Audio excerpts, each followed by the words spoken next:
हरे कृष्णा, राधे राधे। आप सभी भक्तों पर भगवान श्री हरि कृपा सदैव बनी रहे। आप सभी भक्तों को वर्तनी एकादशी की हार्दिक शुभकामनाएं। आप सभी का हमारे चैनल में बहुत बहुत स्वागत है। भक्तों, आज आप सुनेंगे वर्तनी एकादशी की व्रत कथा, जिसके सुनने से श्री हरि की कृपा प्राप्त होती है। वर्तनी के व्रत से सदा सौभाग्य, लाभ और पाप की हानि होती है।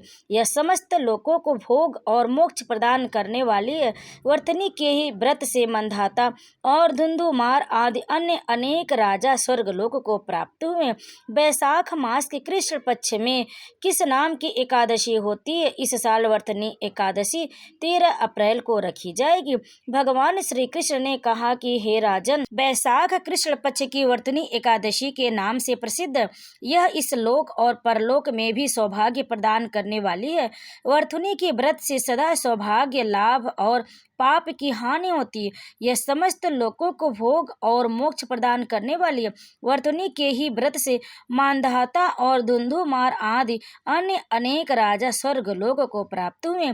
जो 10,000 वर्षों तक तपस्या करता है, उसके समान ही फल वर्तनी व्रत से भी मनुष्य प्राप्त कर लेता है। घोड़े की दान से हाथी का दान, उससे बड़ा भूमि दान और भूमि दान से भी अधिक महत्व तिल दान और तिल दान से बढ़कर स्वर्ण दान और स्वर्ण दान से बढ़कर अन्नदान है। पुरुषों ने कन्यादान को भी अन्नदान के ही समान बताया। कन्यादान के तुल्य ही धेनु का दान है। इन सब दानों से बड़ा विद्या दान है। मनुष्य वर्तनी एकादशी का व्रत करके विद्या दान का भी फल प्राप्त कर लेता है। जो अपनी शक्ति के अनुसार आभूषणों से विशोभित करके पवित्र भाव से कन्या का दान करता है, उसके पुण्य की संख्या बताने में चित्रगुप्त भी असमर्थ है। वर्तनी एकादशी करके भी मनुष्य उसी के समान फल प्राप्त करता है।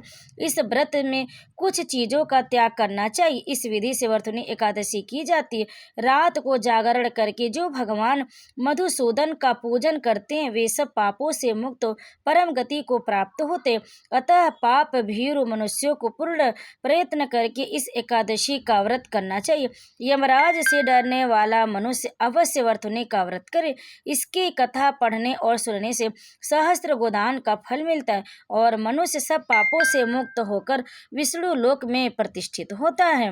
प्राचीन समय में नर्मदा नदी के किनारे मंधाता नाम के राजा रहते थे। राजा का धर्म निभाने के साथ ही वह जप तप करते रहते थे, साथ ही प्रजा के प्रति दया भाव रखते थे। एक बार वह तपस्या में लीन थे तो एक भालू ने उनका पैर चबा लिया और राजा को जंगल की ओर खींच कर ले गया। तब राजा ने विष्णु भगवान से प्रार्थना की। भक्त की पुकार सुनकर पहुंचे विष्णु भगवान ने अपने चक्र से भालू को मार डाला, लेकिन राजा का पैर भालू ने नोच कर खा लिया था। इस बात का राजा को बहुत दुख हुआ। राजा को दुखी देखकर विष्णु भगवान ने कहा कि राजन, भालू ने जो तुम्हारा पैर काटा है वह तुम्हारे पूर्व जन्म का पाप है, जिसकी सजा तुम्हें इस जन्म में भुगतनी पड़ रही है। राजा ने इससे मुक्ति पाने का उपाय पूछा तो भगवान विष्णु ने कहा कि हे राजन, तुम मेरी वराह अवतार मूर्ति की पूजा वर्तनी एकादशी का व्रत धारण करके करो। इससे तुम्हारे पाप कट जाएंगे और व्रत के प्रभाव से दोबारा अंगों वाले हो जाओगे। इसके बाद राजा ने वर्तनी एकादशी का व्रत धारण किया तो उसका पैर फिर से सही हो गया। इसी प्रकार जो श्रद्धा और भक्ति के साथ वर्तनी एकादशी की व्रत कथा सुनता है, उस पर भगवान श्री हरि की कृपा होती है। तो प्रेम से बोलिए भगवान श्री हरि की जय। भक्तों, अब आइए सुनते हैं एकादशी माता की कथा। एकादशी के दिन एकादशी माता की कथा का अवश्य श्रवण करना चाहिए, तभी आपका व्रत पूर्ण होगा। अब आइए सुनते हैं एकादशी माता की कथा। युधिष्ठिर ने पूछा, पुण्यमयी एकादशी तिथि कैसे उत्पन्न हुई? इस संसार में क्यों पवित्र मानी गई है? मार्गशीर्ष के कृष्ण पक्ष की एकादशी के बारे में कृपया करके बताएं। श्री भगवान बोले, प्राचीन काल की बात है। सतयुग में मुर नामक दानव रहता था। वह बड़ी ही अद्भुत, अत्यंत रौद्र था। उसने इंद्र को भी जीत लिया था।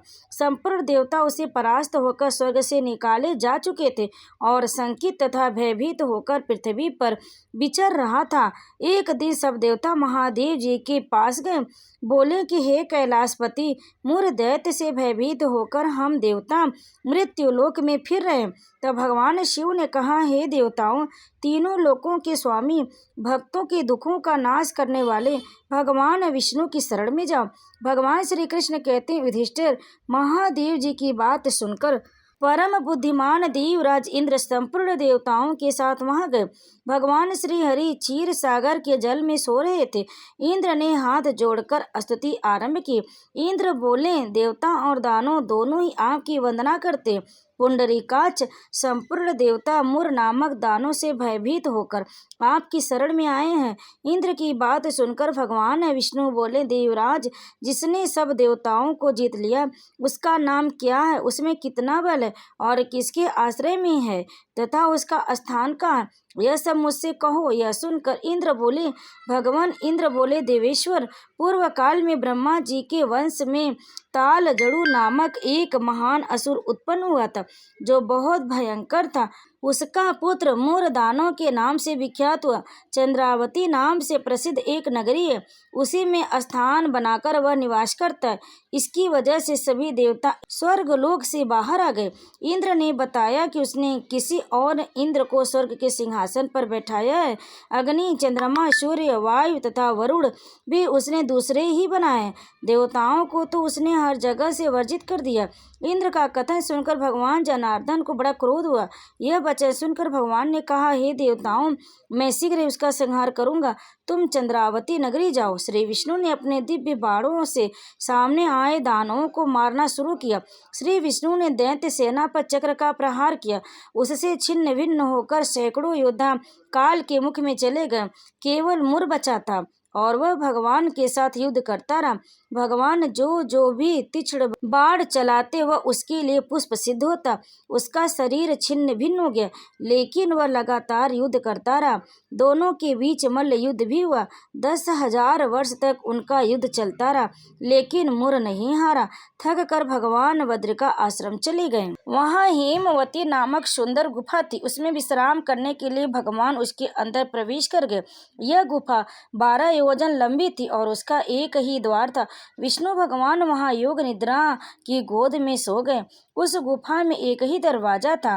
दानव मुर भगवान को मार डालना चाहता था, इसलिए उसने भी उसी गुफा में प्रवेश किया। वहाँ भगवान को सोते देख उसे बड़ा हर्ष हुआ।